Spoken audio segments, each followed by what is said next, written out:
पहले सब में देखो, डायरेक्टली लास्ट लाइन में पढ़ो क्या पूछा था, ये पढ़ो ना। Discuss the tax consequences of above income in the hands of business trust and its unit holders. मतलब समझा पूछ क्या रहे, टैक्स ट्रीटमेंट डिस्कस करना है और सी इधर कुछ कंप्यूटेशन करके नहीं बताना है। सी क्वेश्चन हमेशा ना पढ़ना चाहिए पूछ क्या रहे ये लोग, क्योंकि सी ये बहुत छोटी चीज है लेकिन इधर ही सारे लफड़े होते हैं। तो टेल मी इधर क्या पूछा है, डिस्कस। तो डिस्कस का मतलब क्या होता है इंग्लिश में बताओ। तो डिस्कशन फॉर्म में होना चाहिए, सेंटेंस फॉर्म, पैराग्राफ फॉर्म में। ओके, मतलब अपने को थियोरेटिकली आंसर देना है। और टैक्स कॉन्सिक्वेंस मतलब उसका टैक्स में क्या असर आएगा वो भी बिजनेस ट्रस्ट के लिए भी बताओ, यूनिट होल्डर्स के लिए भी बताओ। ओके, फिर बाद में लास्ट में बोला है कि बिजनेस ट्रस्ट ने कुल 12 करोड़ की इनकम यूनिट होल्डर्स को बांटी थी। ठीक है, उसका बाद में देखते क्या रेलेवेंस है। पहले समझ गया ना क्वेश्चन में क्या पूछा है। अब सुनो, मैं जो ट्रिक्स बता रहा हूं उस पर ध्यान देना। कभी भी बिजनेस ट्रस्ट का सम आया ना, जितनी भी इनकम दी है ना उसको IDRO में बांट दो। इड्रो मेरा कीवर्ड था, मतलब इड्रो। एक बार IDRO मार्क कर दिया ना काम बहुत इजी हो जाएगा। लेकिन वही अगर IDRO मार्क करे बिगर करोगे तो कंफ्यूजन हो सकता है। ओके, तो एक एक करके बताना मेरे को। पहले एक सेकंड ना, मैं एक काम करता हूँ, ये जो इन लोगों ने 7 इनकम दी है ना उसके नीचे एक पैराग्राफ पढ़ लेता हूँ तो डिस्कशन इजी होगा। ये देखो क्या लिखा है, Excel limited is an Indian company engage in real estate business, okay, in which business trust holds 70%। See business trust किसी रियल एस्टेट कंपनी में मोर देन 50% होल्ड करती है तो उसको क्या बोलते हैं, वो अपना SPV हो गया, स्पेशल पर्पस व्हीकल। सी बिजनेस ट्रस्ट लोगों को चॉइस है ना कि IPO का जो पैसा आता है या तो पूरा रियल एस्टेट में डाल दो या फिर कोई रियल एस्टेट कंपनी का बड़ा स्टेक ले लो। तो इधर वो रियल एस्टेट कंपनी कौन है, एक्सेल लिमिटेड है। सी ये क्यों देख लिया, क्योंकि सी SPV से इनकम आएगी तो एग्जेम्पशंस है, नॉन SPV से आएगा तो उसको इड्रो का O बोलते हैं, O। अब एक एक करके बताओ। पहला पॉइंट क्या है, interest from Excel limited. Excel limited हम लोग ने चेक कर लिया ना वो SPV है, तो ये इंटरेस्ट फ्रॉम SPV है तो इसको इड्रो का क्या बोलेंगे, IDRO में से क्या है I। तो ये देखो मैंने क्या लिखा है I। ओके, इड्रो का I। फिर नेक्स्ट क्या है, डिविडेंड फ्रॉम एक्सेल लिमिटेड, मतलब ये अपना इड्रो का D हो गया, डिविडेंड। फिर short term capital gains on sale of equity shares of Excel limited, check करो ID नहीं है, R नहीं तो O, other income. See IDRO में I इंटरेस्ट फ्रॉम SPV है, D डिविडेंड फ्रॉम SPV है, R रेंटल इनकम है। लेकिन ये तो कुछ और ही है ना, तो कुछ और ही है, मतलब O फॉर अदर इनकम। और अदर इनकम में मालूम है कैसे करते हैं, वही सटक लटक वेनिक्स बैलेंस की तरह करते हैं, लेकिन जो बैलेंस वाली इनकम है उसमें MMRT, maximum marginal rate of tax. फिर long term capital gains on sale of commercial property, ये भी IDRO में क्या आएगा, O। ये तुम लोग लिख के रखो, ऐसा बाजू में तुम लोग ने भी लिखा हुआ रहेगा ना तो फ्यूचर में जब रिवाइज करोगे तो याद आएगा, हाँ यार सर ने इधर बताया था कैसे IDRO मार्क करके करना चाहिए। तो यही अगर मैं दूसरे तरीके से पढ़ाने जाऊँ ना शायद तुम लोग को कन्फ्यूजन भी हो सकता है, लेकिन एक बार IDRO लिखवा दिया ना it becomes very simple for you to understand. फिर interest on debentures of Z limited, इसको पता है कितने लोग क्या बोलते हैं, ये भी IDRO का I हो गया, I। अरे अपने IDRO में I क्या था, इंटरेस्ट फ्रॉम SPV। और SPV मतलब हर कंपनी SPV नहीं होती है, कोई रियल एस्टेट कंपनी जिसका मोर देन 50% स्टेक है, और वो तो इस समय एक्सेल लिमिटेड है ना। और ये Z लिमिटेड तो क्या पता कौन सा कंपनी है, SPV नहीं है। और SPV नहीं है मतलब इड्रो का I नहीं, अदर इनकम। बिजनेस ट्रस्ट के सम में ना इन लोग को ऐसा पॉइंट डालने में बहुत मजा आता है। सी पेपर सेटर लोग की भी कुछ खुजली होती है ना, वो बता रहा तुमको। तो कभी भी पास्ट में भी पेपर आया ना इन लोग ऐसा पॉइंट डालते ही है, क्योंकि पता है ना कितने बच्चे लोग तो कहीं इंटरेस्ट को देख के अंधाधुन क्या बोल देंगे, इड्रो का I। लेकिन इड्रो का I और D इज फ्रॉम SPV है। फिर रेंटल इनकम, रेंटल इनकम में सोचता नहीं, वो तो इड्रो का R, इधर देखो R लिखा है। फिर डिविडेंड, वापस धोखे में मत आना, डिविडेंड इड्रो का अंधाधुन D मत बोलना, इड्रो में आई और डी इज फ्रॉम एसपीवी। ये डिविडेंड किससे मिला है? Star limited. और स्टार लिमिटेड कोई अपना एसपीवी थोड़ी है। एसपी हुआ तो बताएंगे कि रियल एस्टेट कंपनी है जिसका मोर देन 50% अपने पास है। तो ये भी इड्रो का आई डी आर में नहीं है, ओ में आएगा। ओ, ये देखो ओ। तो बस काम आसान हो गया। अब करना क्या, ये देख, जो आई है, डी है, आर है, सब एग्जाम एग्जाम एग्जाम। सेक्शन भी बोल दो, 1023 एफसी एफसी और रेंट का एफसीए, तो ये तो सब एग्जाम्ड हो गया। और जो ओ वाली इनकम है वो देखना पड़ेगा, अगर वो सटक लटक विनिंग्स में किधर सेट हो रहा है तो स्पेशल रेट, वरना एमएमआरटी। ओके, तो सी इसका आंसर देखो मैंने कैसे पेश किया है। ऐसा स्टेटमेंट बना है, जबकि सी ऐसा स्टेटमेंट बनाना जरूरी नहीं है। इंस्टीट्यूट की स्टडी मटेरियल देखोगे ना, यही चीज इन लोग ने पैराग्राफ फॉर्म में आंसर पेश किया है। लेकिन मैंने क्या है, थोड़ा प्रॉपर प्रेजेंटेशन करने के लिए ऐसा किया है। ऐसा भी कर सकते हैं। तो सी इधर टाइटल क्या दिया है, tax treatment of business trust. This you can write in a paragraph form also. Institute का तो आंसर तुमको ऐसा पैराग्राफ फॉर्म में ही मिलेगा, मतलब हर एक का ट्रीटमेंट बताया है। ये देखो, इधर जितनी भी इनकम दी हुई है ना, सबका अलग अलग ट्रीटमेंट बताया इन लोग ने कि इसका ये होगा, इसका ये होगा, इसका ये होगा, ये होगा, मतलब एग्जेम्प्ट होगा, टैक्सेबल क्या होगा। तो सी हियर मैंने तो है ना मस्त क्लासीफाई करके दिया, आई डी आर ओ। तो ऐसा क्लासीफाई करने से ना यूनिट होल्डर का टैक्स ट्रीटमेंट सिखाना मेरे लिए इजी हो जाएगा। वो यूनिट होल्डर का पढ़ाऊंगा तब समझेगा तुमको। अभी खाली ये देख लो ना, आईडीआरओ में अपने पास आई वाला इनकम क्या था, एक ही था ना, ये देखो पहला वाला 1 करोड़। तो सी इधर मैंने लिख दिया है 1 करोड़ है और एग्जेम्प्ट है। सी ये कंप्यूटेशन का स्टेटमेंट नहीं है, एक्चुअल कंप्यूटेशन का स्टेटमेंट है।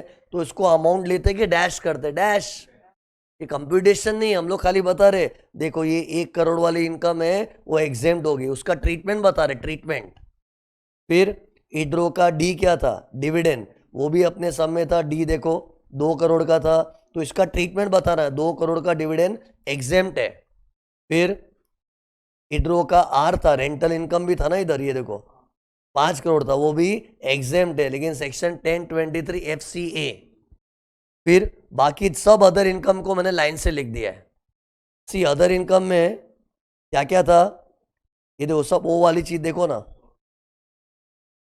पहले था short term capital gains on sale of listed equity shares. तो टेल मी, इक्विटी शेयर्स बोला मतलब एसटीडी भरा हुआ ही रहेगा।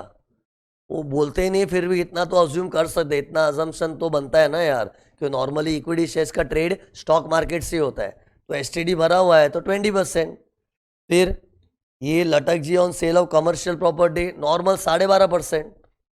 फिर इंटरेस्ट ऑन डिबेंचर, इसका स्पेशल रेट नहीं है, तो MMRT. What is MMRT? Maximum marginal rate of tax 42.744%। फिर डिविडेंड फ्रॉम स्टार लिमिटेड, इसका भी कोई स्पेशल रेट नहीं है, तो एमएमआरटी। इधर देखो लिखा है मैंने जो जो एमएमआरटी वाला है। ओके, अब सुनो, कुल मिला के बिजनेस ट्रस्ट ने 20 करोड़ की इनकम कमाई है, और उसका रेशियो क्या है, 1:2:5:12। और जिस रेशियो में बिजनेस ट्रस्ट ने इनकम कमाई है ना, वही रेशियो में यूनिट होल्डर्स अपना रिटर्न फाइलिंग के टाइम दिखाएगा। अरे बिजनेस ट्रस्ट जो रेशियो में इनकम कमा रही है ना, तो उसके जो इन्वेस्टर है ना, उनको भी इनकम उसी रेशियो में शो करनी है। ये रेशियो करने के लिए मैंने खास ऐसा प्रेजेंटेशन किया है, क्योंकि मुझे पता है अभी यूनिट होल्डर का टैक्स ट्रीटमेंट भी तो पूछा है। ये देखो क्वेश्चन में क्या पूछा है, tax treatment of business trust and unit holder. तो यूनिट होल्डर का ट्रीटमेंट कैसा होगा, जो भी उनको इनकम मिली है उसमें 1:2:5:12 इज द रेशियो ऑफ इड्रो, और फिर वो हिसाब से ट्रीटमेंट बताना है। लेकिन सी यूनिट होल्डर को पूरा 20 करोड़ दे दिया है कि 12 करोड़ ही दिया है? 12, होमवर्क करने वाले देखे होंगे ना यार, ये देखो लिखा था 12 करोड़ लिखा था ना ऊपर। मतलब इन लोग क्या बोल रहे हैं कि बिजनेस ट्रस्ट ने कमाया तो 20 करोड़ था, लेकिन यूनिट होल्डर्स को बांटा 12 करोड़ था। एंड ऑब्वियसली यूनिट होल्डर को जो बंटवारे में मिला वही उनकी इनकम है ना, बाकी तो रिटेन अर्निंग्स हो गया। रिटेन अर्निंग भी होता है ना, तो जो बिजनेस ट्रस्ट ने रिटेन किया वो तो रिटेन किया, जो यूनिट होल्डर को बांटा वो उनकी इनकम है। तो 12 करोड़ को इनकम दिखाना है, लेकिन 12 करोड़ कोई एक जन को मिला है कि लाखों को मिला होगा? लाखों, क्योंकि बिजनेस ट्रस्ट में लाखों इन्वेस्टर्स होते हैं। लेकिन अपने को एक एक जन का ट्रीटमेंट नहीं बताना है, एकदम समूह में बताना है। समूह में मतलब कॉमन में बताना है कि सारे यूनिट होल्डर को जो 12 करोड़ मिला है कुल मिला के, उसमें 1:2:5:12 ये रेशियो में उनका इड्रो आएगा, बराबर ना? ये देखो 12 करोड़ का 1:2 समझा ना क्या बोल रहा हूं? बिजनेस ट्रस्ट का इनकम प्रपोर्शन उसी इधर मैंने किया है। 12 करोड़ को 1:2:5:12। फिर सबका ट्रीटमेंट तो मैंने सिखाया था, क्या था बताओ? Interest income taxable. अरे यूनिट होल्डर का कैसे होता है ये देखो, याद है ना सब? यूनिट होल्डर के लिए इंटरेस्ट टैक्सेबल है, डिविडेंड टैक्सेबल, रेंट टैक्सेबल, खाली other income will be exam. But dividend का डाइसी है, डिविडेंड टैक्सेबल भी हो सकता है, एग्जाम भी हो सकता है ना? तो एक बार डिविडेंड को छोड़ के बाकी देख लो ना एक बार सॉल्यूशन में। ये देखो interest taxable, rent taxable, other income exam under 1023 FD। और से ये याद रखना कोई बड़ी बात नहीं। अपना ट्रिक क्या था? राइट साइड में जो हुआ है उसका ऑपोजिट लेफ्ट साइड में, है ना? लेकिन डिविडेंड क्या है? राइट साइड में एग्जाम्ड होता है, राइट साइड मतलब उधर, लेफ्ट हैंड साइड में भी एग्जाम हो सकता है। लेकिन उसके लिए क्या चेक करना पड़ता है? एसपीवी ने पूरा टैक्स भर के गवर्नमेंट का पेट भरवाया है कि 22% ही भरा है, वो देखना पड़ेगा। तो अपने सब में क्या लिखा था? ये देखो, होमवर्क करने वाले पढ़े होंगे ना? इधर देखो क्या लिखा था? Excel limited has not opted for the new regime under 115BAA। मतलब उन्होंने 22% वाला ऑप्ट नहीं किया है। तो 22% ऑप्ट नहीं किया मतलब उन लोगों ने पूरा 30% भरा है। तो 30% भरा है मतलब गवर्नमेंट का पेट ऑलरेडी भर चुका है। तो डिविडेंड यूनिट होल्डर के लिए एग्जेम्प्ट दिखा पड़ा के भेजा था यार, तो ये एग्जेम्प्ट है। एंड फिर सी क्वेश्चन में ट्रीटमेंट पूछा है ना, तो थियोरेटिकली सब चीज बतानी है। ये देखो जो जो चीज टैक्सेबल होगी उसका टीडीएस भी कटेगा। टीडीएस कैसे कटता है? 190 फॉर LBA। और ये देखो क्या लिखा है? रेसिडेंट रहेगा तो 10%, FCNR का 5%। डिविडेंड में 5 नहीं 10 था, लेकिन डिविडेंड तो इधर एग्जेम्प्ट ही हो गया ना। अरे एग्जेम्प्ट हो गया तो टीडीएस थोड़ी कटता है फिर। रेंट इनकम का क्या था? रेसिडेंट लोग के लिए 10% टीडीएस और FCNR हुआ तो एक्चुअल रेट। अरे ये थियरी के फॉर्म में लिखना है। ये जो मैंने चार्ट बनाया ना, ये तो मैंने खाली बच्चे लोग को अच्छी तरह समझ जाए उसके लिए। यही चीज स्टडी मटेरियल इन लोगों ने पूरा पैराग्राफ फॉर्म में लिखा है कि यूनिट होल्डर को ये जो मिला है उस पर इतना रेट टैक्स लगेगा, इतना टीडीएस कटेगा। क्योंकि इसी क्वेश्चन क्या बोल रहा है? डिस्कस, बोले हर चीज का डिस्कशन कर कि यूनिट होल्डर के रिकॉर्ड में कैसे दिखाना है और बिजनेस ट्रस्ट के रिटर्न फाइलिंग में कैसे दिखाना है, यूनिट होल्डर के रिटर्न फाइलिंग में कैसे दिखाना है, और डिस्कशन के फॉर्म में आंसर देना है। एक से ना सी उसका क्या डाउट है? इधर मैंने जिधर जिधर नॉर्मल रेट लिखा है ना, नॉर्मल रेट ही किसके लिए मालूम है ना? इधर देखो क्या था? इंटरेस्ट पे नॉर्मल रेट लगता है, FCNR का 5% है ना? और डिविडेंड में भी क्या अपने समय तो डिविडेंड एग्जाम्प्ट ही हो रहा है।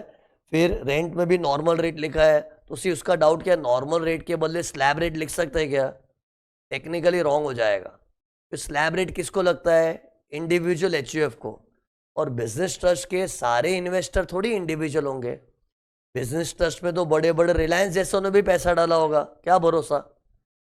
यूनिट होल्डर्स का ट्रीटमेंट पूछा है ना। और ये देखो यूनिट होल्डर्स अपनी ड्राइंग में देखो, ये तो कोई भी हो सकता है, जरूरी थोड़ी अपने जैसे लोग हैं। हाँ अपने ही जैसे लोग यूनिट होल्डर है तो अपनों को तो स्लैब रेट आता है, लेकिन जरूरी थोड़ी है वो। इससे एग्जाम अपना जो सम इधर लिखा है मैंने नॉर्मल रेट लिखा है। नॉर्मल मतलब depending upon the type of the assessee. तो भगवान जाने इन लोग की यूनिट होल्डर किस तरह के।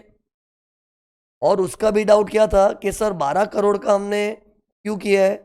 सी बिजनेस ट्रस्ट ने भले कमाया 20 करोड़ है, लेकिन यूनिट होल्डर को तो उतना ही दिखाना जितना उनको मिला है ना।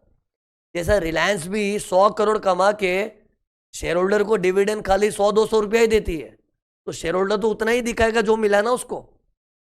तो इधर भी भले बिजनेस ट्रस्ट ने 20 करोड़ कमाया होगा, लेकिन यूनिट होल्डर को तो इनकम कितनी मिली, 12 करोड़, वो दिया ही था ना इधर। तो जितना यूनिट होल्डर को हाथ में है वो उसकी इनकम है। ओके, इसलिए 12 करोड़ का अपने को प्रेजेंटेशन करना है इधर।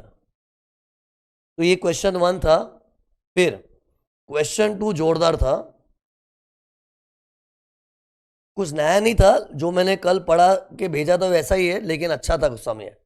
पढ़ो क्या लिखा था। Mister Rajesh a resident unit holder, resident unit holder है। इधर तो प्रिसाइसली यूनिट होल्डर कौन है उसका डिटेल्स दिया है, राजेश यूनिट होल्डर है। तो राजेश के लिए अगर नॉर्मल रेट बोलूं तो स्लैब रेट होता है, हाँ? और ये रेसिडेंट है तो इसका टीडीएस हो एफसीएनआर वाली स्टाइल में नहीं कटेगा। रेसिडेंट लोग का तो क्या है, टैक्स नॉर्मल रेट से आता है, टीडीएस 10% कटेगा। अरे अपने ये थियरी में ऐसा ही तो था, रेसिडेंट लोग का टैक्स नॉर्मल रेट से आएगा, लेकिन टीडीएस एडहॉक 10% से कटेगा। फिर इधर क्या लिखा है, ये यूनिट होल्डर किसका है, शिप्रा लिमिटेड का। और Shipra limited is a real estate investment trust. It holds 100% shares of GPL limited, N Indian company. अरे 100% शेयर्स होल्ड करे जीपीएल का, तो जीपीएल अपना एसपीवी हो गया। ओके, लेकिन C SPV should be a real estate company. हाँ, लेकिन सी कुछ नहीं बोला तो रियल एस्टेट कंपनी होगी, क्योंकि रियल लाइफ में जब बिजनेस ट्रस्ट लोग आईपीओ करते हैं ना, उनको सेबी ने पहले ही बोला है, या तो रियल एस्टेट में डाल या तो रियल एस्टेट कंपनी का स्टेक उठा ले। तो इन लोग ने जो 100% उठाया होगा तो ज़रूर कोई रियल एस्टेट कंपनी होगा। इतना डिटेल में नहीं भी लिखा है तो अंडरस्टूड होता है। ये जीपीएल रियल एस्टेट कंपनी, उसका 100% ले लिया है, तो ये तो अपना एसपीवी बन गया ना, एसपीवी। फिर तो इधर पार्टीज के नाम क्या है, राजेश यूनिट होल्डर और Shipra business trust, SPV GPL limited.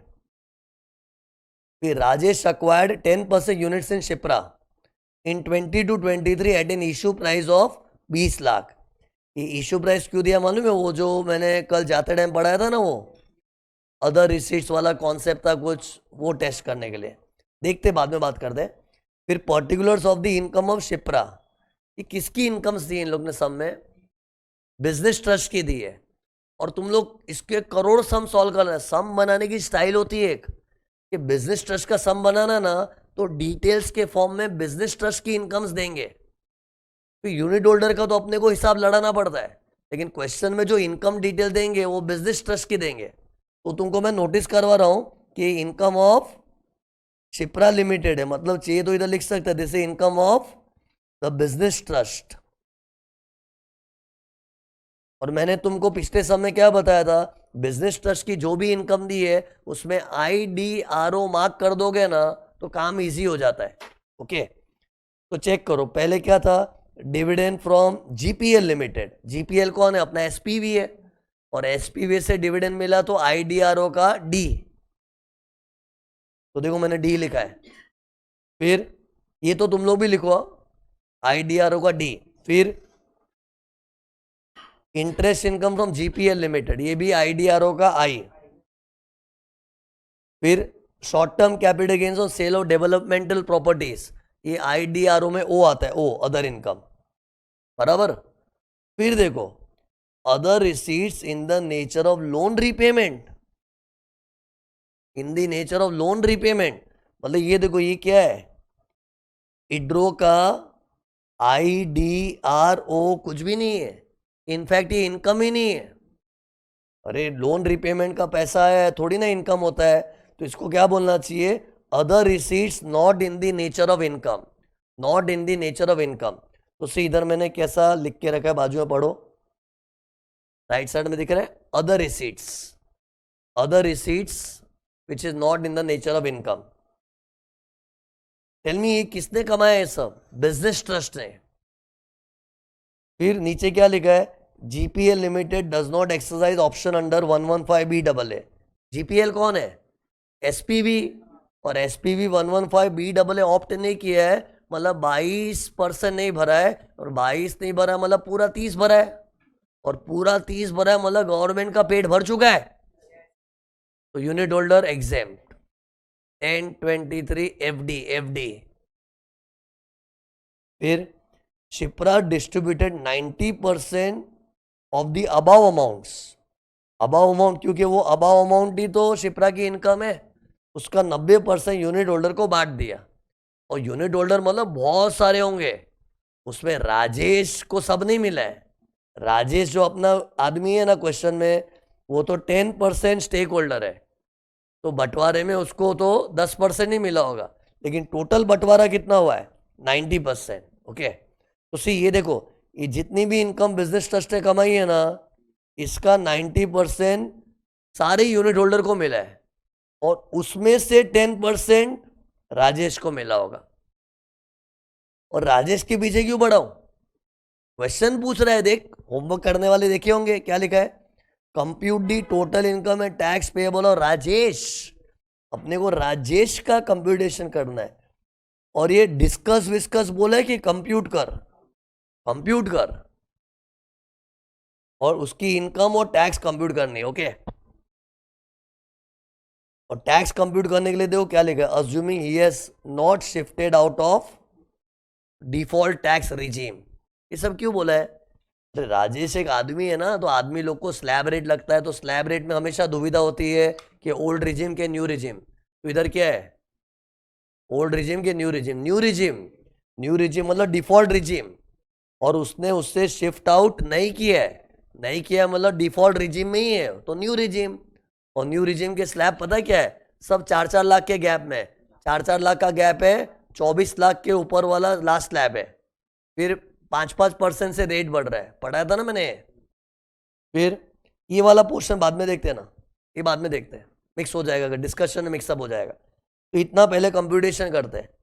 तो बताओ सोचने का तरीका देखो कैसा होना है, मैं अगर राजेश हूँ तो मुझे क्या क्या मिला होगा, मैं कौन हूँ, बिजनेस ट्रस्ट का यूनिट होल्डर, तो बिजनेस ट्रस्ट ने जो बंटवारा किया उसमें मुझे कुछ मिला होगा, तो बिजनेस ट्रस्ट ने जो कमाया वही मेरी इनकम है ना, तो बिजनेस ट्रस्ट की इनकम तो सब दी है। तो एज राजेश मुझे क्या क्या मिला है, 2 करोड़ का डिविडेंड सब मुझे मिला होगा। अरे 2 करोड़ तो बिजनेस ट्रस्ट कमाई थी, ये तो ऊपर लिखा था मैंने, ये सब बिजनेस ट्रस्ट ने कमाया था। तो बिजनेस ट्रस्ट ने 2 करोड़ कमाया था, उसमें से 90% सारे यूनिट होल्डर्स को बटा था, और उसका 10% राजेश को मिला होगा। तो राजेश का हिस्सा कितना है, 2 करोड़ का 90%, फिर उसका 10%। लेकिन ये डिविडेंड है ना, इट इज एग्जेम्प्ट है ना। क्यों एग्जेम्प्ट है, क्योंकि ये डिविडेंड का मेन सोर्स एसपीवी है, और एसपीवी से गवर्नमेंट का पेट भर चुका है, तो यूनिट होल्डर के लिए एग्जेम्प्ट है। ये तो मैं खाली बता रहा हूँ कि उसको एक्चुअली मिला कितना होगा, 2 करोड़ का 90%, उसका 10% मिला होगा, लेकिन एग्जेम्प्ट है। तो सी एग्जेम्प्ट होता है ना, कोई भी इनकम डैश दिखाना पड़ रहा है। ये डिस्कशन स्टेटमेंट नहीं है, कंप्यूटेशन स्टेटमेंट है, और कंप्यूटेशन में गलती से ले लिया तो टैक्स आ जाएगा उस पर, और इस पर टैक्स आना नहीं चाहिए, इसलिए डैश किया है मैंने, सही है। और ब्रैकेट में एक्सप्लेनेशन दे दिया, इधर देखो पूरा। फिर और क्या इनकम है, 3 करोड़ का इंटरेस्ट है, लेकिन सारा 3 करोड़ अपने को नहीं मिलेगा, इसमें से बिजनेस ट्रस्ट से 90% बांटा है, और उसमें अपना 10%। और ये राजेश के लिए क्या होगा, राजेश यूनिट होल्डर है ना, ये देखो राजेश के लिए interest component taxable at normal rate, और राजेश को एफसीएनआर तो नहीं है, क्वेश्चन में शुरुआत में बोल दिया था, ये देखो कि वो एक रेसिडेंट है, तो नॉर्मल रेट से टैक्स आएगा। तो सी टैक्स अभी निकालने मत बैठो, टैक्सेबल है ना, बस इसको डाल के रख दो, टैक्स तो बाद में निकालेंगे ना, इतना अपने को टैक्सेबल इनकम में दिखाना है, समझा। 27 लाख कैसे आया, 3 करोड़ का 90%, फिर उसका 10%। सी यूनिट होल्डर को जो टैक्सेबल होता है ना, वो 115 यूए में लिखा है, देयर इज वन सेक्शन 1, ये एक है ना, ये देखो, ये चार्ट के अंदर मैंने जो यूनिट होल्डर का सब बताया था ना, ये पूरा यूनिट होल्डर के लिए 1023 एफडी भी था, अगर कुछ एग्जाम हुआ तो 1023 एफडी, लेकिन टैक्सेबल हुआ तो 115 यूए। एक सेक्शन है 115 यूए, वो क्या बोलता है कि भाई यूनिट होल्डर लोगों, आपको टैक्स भरना पड़ेगा, और किस प्रपोर्शन में, जिस प्रपोर्शन में बिजनेस ट्रस्ट ने इड्रो कमाया वही प्रपोर्शन में आपको दिखाना है। ये प्रपोर्शन वाला पॉइंट भी 115 यूए में लिखा है और आपको टैक्स कैसे भरना पड़ेगा वो भी 115 यूए में लिखा है। तो मतलब यूनिट होल्डर की टैक्सेबिलिटी का कभी सेक्शन का झंडा गाड़ना है ना तो क्या लिखोगे 115 यूए। ये तो अपने सॉल्यूशन में लिखा हुआ दिखेगा भी, बट वो टैक्सेबल हुआ तो डिविडेंड तो एग्जेम्प्ट हो रहा है, तो मैंने सेक्शन क्या लिखा है एफडी 1023 एफडी। अरे बता के रखो सेक्शन यार, क्योंकि यहाँ वहाँ बहुत बार तुमको नजरों के सामने दिखेगा लगे ये क्या है यार, बिजनेस ट्रस्ट पूरा पढ़ लिया, ये सेक्शन क्यों बार बार दिखता है। तो कुछ नहीं है, वो यूनिट होल्डर की टैक्सेबिलिटी का सेक्शन है। फिर और क्या है, यूनिट होल्डर की इनकम, इड्रो का ओ वाली इनकम यूनिट होल्डर के लिए क्या होता है ये देख, एग्जेम्प्ट है ना। तो फिर भी ओरली बता दो, 1 करोड़ का 90% उसका 10% अपने को मिला होगा, लेकिन मैं क्यों दिखाऊं, मैं तो डैश करूंगा क्योंकि मेरे लिए एग्जेम्प्ट है अंडर सेक्शन 1023 एफडी। फिर और यूनिट होल्डर को क्या मिला है, ये अदर रिसीट्स भी मिला है। अरे लिखा था ना 90% ऑफ अबाव अमाउंट, तो अबाव में जो भी अमाउंट है सब यूनिट होल्डर को बांटा है। तो बंटवारे में ये 2.8 करोड़ का भी बंटवारा हुआ है, which is actually not in the character of income. लेकिन फिर भी वो character of income business trust के लिए नहीं होगा। तो वो लोग तो क्या बोले, हमने तो किसी को लोन दिया वो चुकता हुआ हमारी इनकम नहीं है, वो बिजनेस ट्रस्ट कह सकती है ना। लेकिन मैंने क्या सिखाया था, between unit holder and business trust the relation is what, investor and investee. तो उसको अगर मिला है तो उसको इनकम दिखानी पड़ेगी, but not full amount in excess of issue price. तो टेल मी उसको मिला कितना है, पहले हिसाब लगाओ। 2.8 करोड़ का कितना मिला है, ये देखो मैंने इधर किया है, जल्दी देखो नीचे वर्किंग दिख रहा है।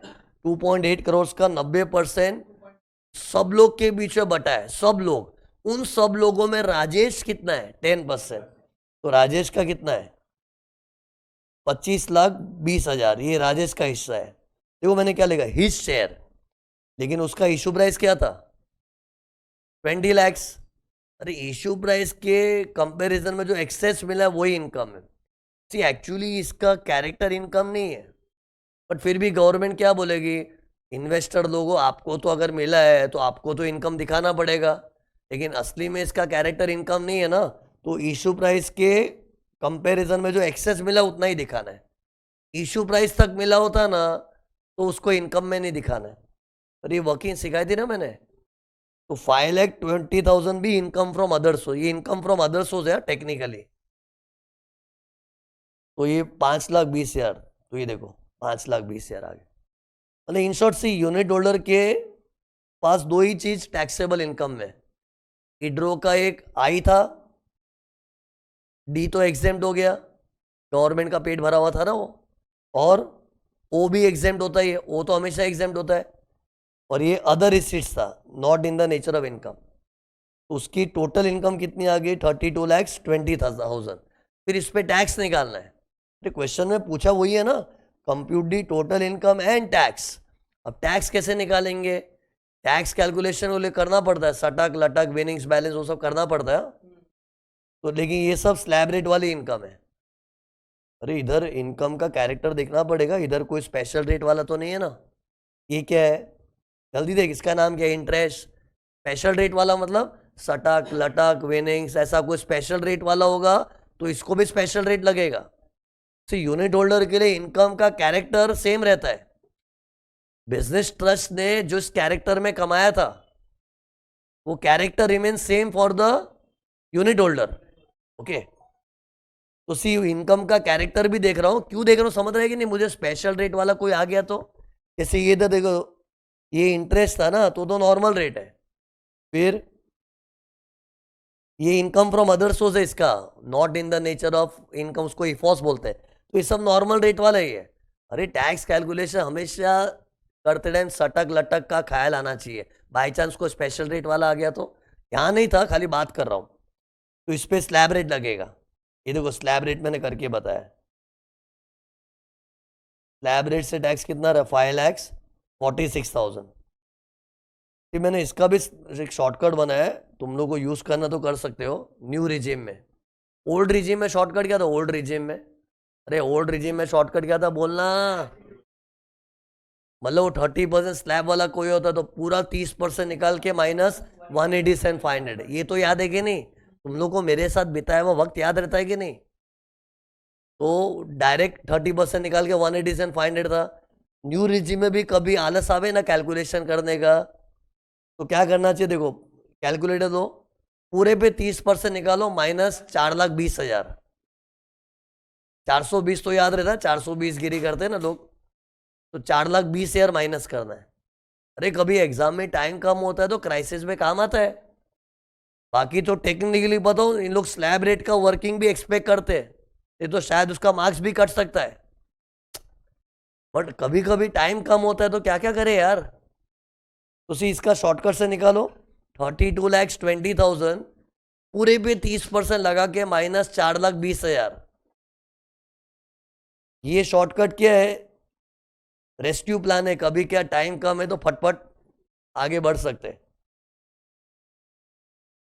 और न्यू रिजीम में तो हमेशा ही शॉर्टकट चलेगा। सी ओल्ड में तो मैंने क्या बोला था, बुढ़े लोग का स्लैब रेट में शॉर्टकट नहीं दिया मैंने, खाली जवानों के स्लैब रेट में दिया था। लेकिन न्यू रिजीम में तो बुढ़े जवान सबका कॉमन स्लैब है, तो बस ना कितना इजी हो जाता। मतलब कभी भी किसी की भारी इनकम दिखी ना, मतलब भारी इनकम में होता 30% कैटेगरी वाले, पूरा 30% निकाल के 4,20,000 माइनस। फिर सरचार्ज भी चेक करना पड़ेगा। भाई को सरचार्ज आएगा? नहीं, भाई 50 लाख से कम कमा रहा है तो सरचार्ज नहीं है, सेस तो आएगा ही। तो इस तरह से इसका टैक्स आ गया। फिर देखो क्वेश्चन में एक ट्विस्ट दिया है, जल्दी देखो फास्ट। क्वेश्चन में एक चेंज क्या दिया है, लास्ट पैराग्राफ पढ़ो। What would be Rajesh total income if during 23-24 24,80,000 was received which was not in the nature of income? Not in the nature of income वाला पहले भी कुछ मिला है। अरे मैंने सिखाया था ना, इधर देखो, not in the nature of income वाला क्यूमुलेटिव बेसिस पे हिसाब करते। ये याद कर, मैं कल कैसे पढ़ा के भेजा था, पहले साल उसको 10 मिला, फिर 9 मिला, तो क्यूमुलेटिव किया था। फॉर्मूला क्या था? Amount distributed till date minus issue price. उसी इधर इन लोग क्या बोल रहे हैं कि करंट ईयर में तो not in the nature of income वाली चीज उसको मिली है, पहले भी उसको ऐसा कुछ मिला था। तो टेल मी, अपने को क्या देखना है? अक्यूमुलेटेड अमाउंट निकालो, amount distributed till date of this type of item. तो कितना था? अभी तो उसको 25-20 मिला है ना, पहले भी उसको मिला था 24,80। तो ये देखो मैंने क्या लिखा, पढ़ो, सही लिखा है।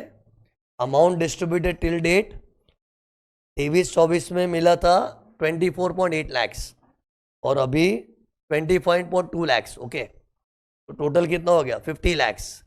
फिर माइनस इशू प्राइस, तो डिफरेंस कितना है? इशू प्राइस के मुकाबले जो मिला वो इनकम है। हाँ, इशू प्राइस के मुकाबले उसको 30 लाख एक्स्ट्रा मिला है, तो वो इनकम है ना। लेकिन पहले उसने कुछ ऑलरेडी टैक्स भरा था, ये देखो ऑलरेडी टैक्स्ड, ठीक है ना। ओके सी हियर, ये देखो, तो ये वर्किंग देखो कैसे की है।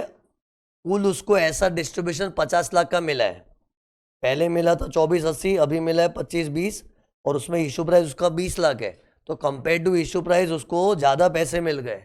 तो ये गवर्नमेंट की आंखों में आ रहा है, तो इस पर टैक्स लगेगा। लेकिन वो बोलेगा कुछ तो मैंने ऑलरेडी टैक्स भर चुका हूँ। ये 4,80,000 कैसे आया? 4.8। पिछली बार जब 23-24 में ऐसा डिस्ट्रीब्यूशन हुआ था तो उसने डिस्ट्रीब्यूशन भले 24,80 का हुआ था, लेकिन टैक्स थोड़ी 24,80 पे भरा था। टैक्स तो amount in excess of issue price का आता है। तो 23-24 में भी इशू प्राइस को काट के अमाउंट कितना बचा था? अरे 24,80 minus issue price of 20 lakh, तो कितना हो गया? 4,80,000 ही टैक्स आ गया था वो। अरे बिजनेस ट्रस्ट इस तरह का जो पैसा देती है पूरे पे थोड़ी टैक्स आता है, it is total amount in excess of issue price. तो उसको मिले भले 2480 थे, लेकिन उसने उन दिनों में टैक्स तो amount in excess of issue price का भरा था, तो 20 लाख से ज्यादा कितना था, 480, तो 480 टैक्स आ गया था। आज हम लोग वापस क्यूमुलेटिव हिसाब कर रहे हैं कि उसको कुल 20 लाख मिल चुका है, पहले का अभी का सब मिला के, और इशू प्राइस काट के कुल उसका सरप्लस 30 लाख का है, लेकिन 480 ऑलरेडी टैक्स आ जा चुका है ना, तो बैलेंस भी अभी टैक्स आएगा। अरे ऐसा मैंने सिखाया था, खाली मैंने अपने छोटे छोटे नंबर से सिखाया था, यही सेम चीज बड़े अमाउंट से आ गया। ये आईसीआई क्वेश्चन है, आईसीएआई क्वेश्चन। तो टेल मी, ये 25 लाख 20 क्या है? अरे मैंने पूछ क्या रहे, what would be his income, means अभी उसकी इनकम वापस निकाल, और what would be his income मतलब इनकम ही निकाल, एक्स्ट्रा टैक्स वैक निकाल के मत आ। क्वेश्चन हमेशा पढ़ने का ध्यान से, what would be his income, अगर ये चेंज हुआ तो ठीक है, अगर ये चेंज हुआ तो क्या फर्क पड़ेगा? देखो अपने ओरिजिनल में अपने 5-20 लिए थे ना, लेकिन अभी 5-20 नहीं होगा, 25-20 हो जाएगा। अरे वो छोटे से चेंज से क्या चेंज हुआ?